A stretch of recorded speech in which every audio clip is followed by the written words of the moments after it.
Haleluya, salam kemenangan iman. Salam jumpa kembali dengan saya dalam program menyapa kita dengan renungan firman Tuhan dan juga menanggapi video-video yang selalu salah tafsir tentang ajaran Kristen.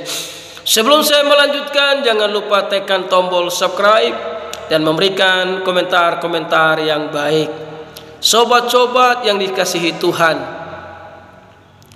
Roh Tuhan itu tidak aneh-aneh. Roh Kudus itu tidak aneh-aneh, saudara. Jika ada pengajaran-pengajaran tentang Roh Kudus dan prakteknya tidak sesuai dengan firman, itulah roh penyesat. Itu bukan dikerjakan oleh Roh Kudus. Kita saksikan dulu sebuah rekaman video. Ini sebenarnya ajaran apa sih? Jemaat ini dibuat kepenuhan roh, kemudian mereka tidak sadarkan diri alias kesurupan, lalu berlari keluar lapangan dan bertransformasi menjadi seperti domba yang memakan rumput-rumput segar.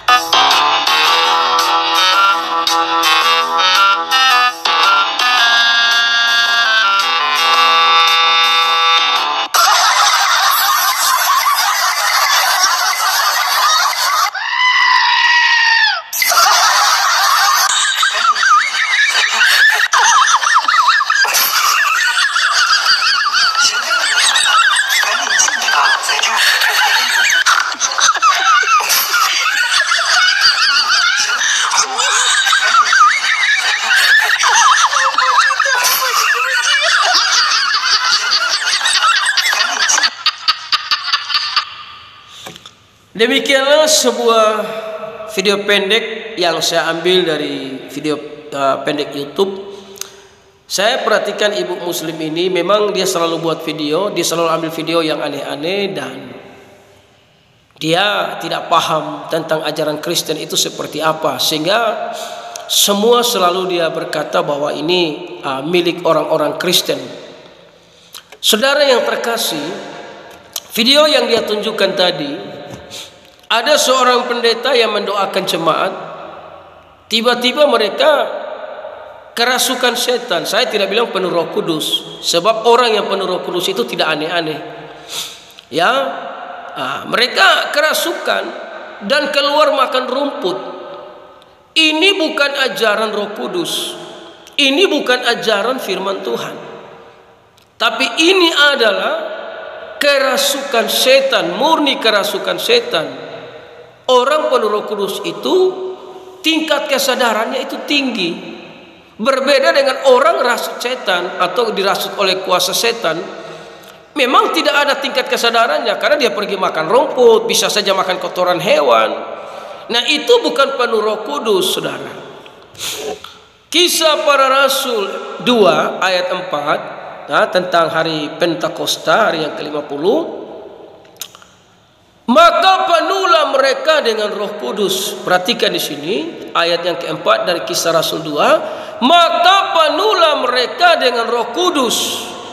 Lalu mereka mulai berkata-kata dalam bahasa-bahasa lain. Jadi bukan mereka penuh Roh Kudus langsung pergi makan rumput. Itu bukan ajaran firman Tuhan. Itu bukan ajaran daripada Roh Kudus. Roh Kudus itu memberikan mereka bahasa-bahasa lain ketika mereka dipenuhi dengan Roh Kudus. Seperti yang diberikan oleh Roh itu kepada mereka untuk mengatakannya. Jadi orang yang penuh Roh Kudus, dia mendapatkan bahasa-bahasa lain. Artinya dia bernubuat dengan bahasa yang dia tidak mengerti, tapi tiba-tiba Roh Tuhan kasih dia itu bahasa. Contoh, dia tidak tahu bahasa Inggris, tapi ketika dipenuhi dengan Roh Kudus, dia berbahasa Inggris.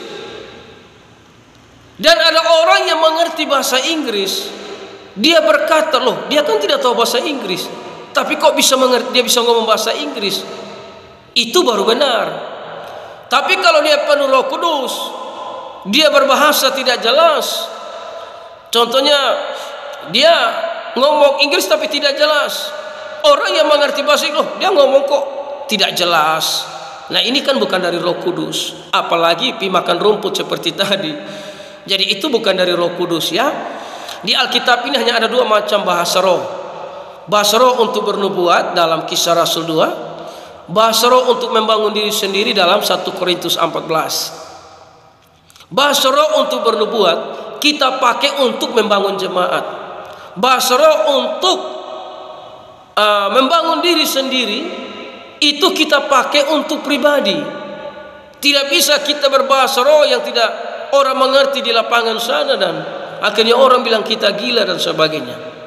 Jadi kita harus tahu menempatkan pada tempat yang benar. Itulah yang dikerjakan oleh Roh Kudus. Tapi kalau aneh-aneh, itu bukan dari Roh Kudus, itu dari setan. Karena setan itu dari dulu suka aneh-aneh. Setan itu tidak pernah buat sesuatu itu dengan damai, saudara. Dia selalu bikin kacau keadaan. Tapi orang yang dipenuhi dengan Roh Kudus, tingkat kesadarannya begitu tinggi karena dia dikuasai oleh Roh Kudus. Haleluya, salam kemenangan iman.